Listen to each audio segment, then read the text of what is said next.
Why is Zed hated by Riot? He's not. We like Zed. We think he's an incredibly successful character that generally is well loved by large portions of the player base. There's a reason we haven't reworked Zed, as an example. Like, Zed has not been reworked, and there's a reason for that. And that is, overall, he's a very successful assassin that tends to be loved by a lot of players. The thing about Zed, though, is he has an incredibly high ban rate. And so we have to balance Zed around frustration as opposed to just raw balance. Which is why Zed will typically be slightly weaker than he maybe should be, because we're balancing around player frustration. And so it's not that we hate Zed, it's that one of the things we care about in League of Legends is that people have a good time playing and aren't overly frustrated. And Zed is a character who tends to reach the limits of what we're willing to accept for a frustrating experience. So he'll be balanced around the fact that he's frustrating. Can something be done about me being forced to queue mid-bot instead of mid-top? Because if I queue mid-top, I get seriously 50%. I get top 50% of the time in Masters. I will say that I recognize the problem you have, and I think it's a hard problem. But I don't think it's, like, not a real problem. I think it's definitely a real problem that's rough. Specifically, the problem is that secondary... The way role selection works is it's not really for the majority of players, primary and secondary. It's primary and please don't give me this.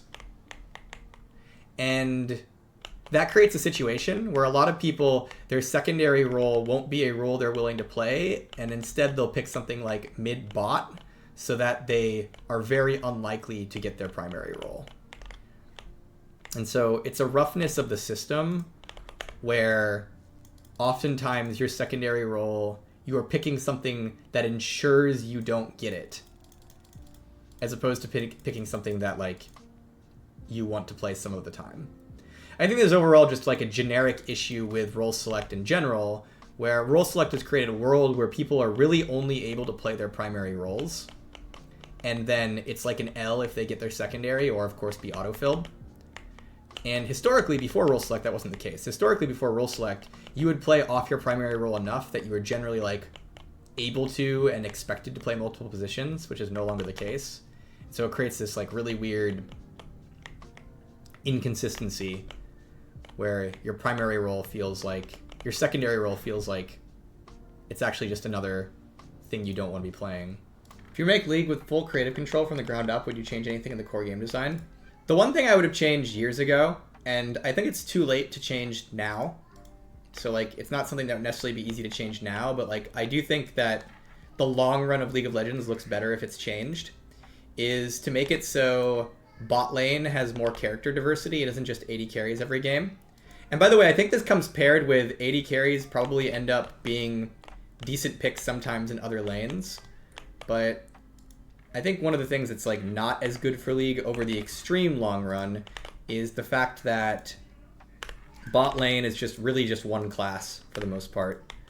Whereas if you compare that to other lanes, all the other lanes have multiple classes. You look at support, tons of different characters in support role. You look at mid, tons of different types of characters in mid. Look at top, same thing. Jungle, same thing. Whereas bot lane is just almost entirely restricted to AD carries. And I think if I go back 10 years ago, making bot lane have more pick diversity, I think the long-term results for the game would be pretty good. Now, nowadays, it's not as good of an argument to do that, because at this point, the only people playing bot lane are people who want to play AD carry. So even if we did that, the initial result would be, like, a lot of people who play bot lane would be sad, because they'd be like, well, I just want to play AD carries. But, you know, if we were in a world before role select, as an example, where there's a lot more just diversity of where people picked and played things everywhere, I do think the game looks better in the long run with more variety and interest in the bot lane and not just AD carries. I want to be very clear that when I say this, though, I'm not saying we should kick AD carries out of bot lane or kick AD carries out of the game. I'm saying that the game would look better if there was just more things you could pick down there and that people actually picked. And then it probably comes paired with AD carries if you like that fantasy being pickable in other spots as well. Anything that isn't supposed to go top lane is not fun to lane against. I mean, to some degree, yeah. But what do you define as not supposed to go top lane? Because there's a number of characters that are supposed to go top lane that you might say aren't fun to lane against. Top lane has this issue of being, like, a very counter-heavy lane, but, like, Quinn is supposed to go top lane. Teemo is supposed to go top lane. Jace is supposed to go top lane. Tristana, maybe not, right? But there are a number of, you know, range matchups up there that are part of that lane and are intended to be. My question is, why are AD carries being kicked out of mid and top? So one of the big reasons that AD carries, especially mid, are being kicked out is there's a difference between a character being viable in a role and a character like dominating the role in a way that you can't interact with. And so one of the big problems with a lot of AD carries that were going mid is it wasn't like it was like, oh, they're just popular here. It was like, oh, if you're a standard mid laner, you cannot interact with these champions. Like as an example, Tristana mid, when she was like really powerful mid, the experience of playing against Tristana mid as a mage was she pushes you out, she wins the all-in, and she wins the sustained fight, and she can't be ganked. And so there's all these contributing factors to basically being like, how do you even interact with this range AD carry in the mid lane as a mage? Historically, there was things you could do like, say, one-shot them, or there's things you could do like summon the jungler. Mid was a lot easier to gank in previous seasons. But a lot of those things have been softened over the years. Mid has become a lot harder to gank, and AD carries are significantly tankier in the early game, such that like if a Tristana tries to engage on you as a mage, you can't just turn around and instantly kill her. Right? And so there's a lot of things going on with AD carries mid where the end result of playing against them for a lot of, you know, standard mid laners wasn't, oh, this is an even and fair matchup, but instead was, oh, there's actually not much I can do to succeed in this situation.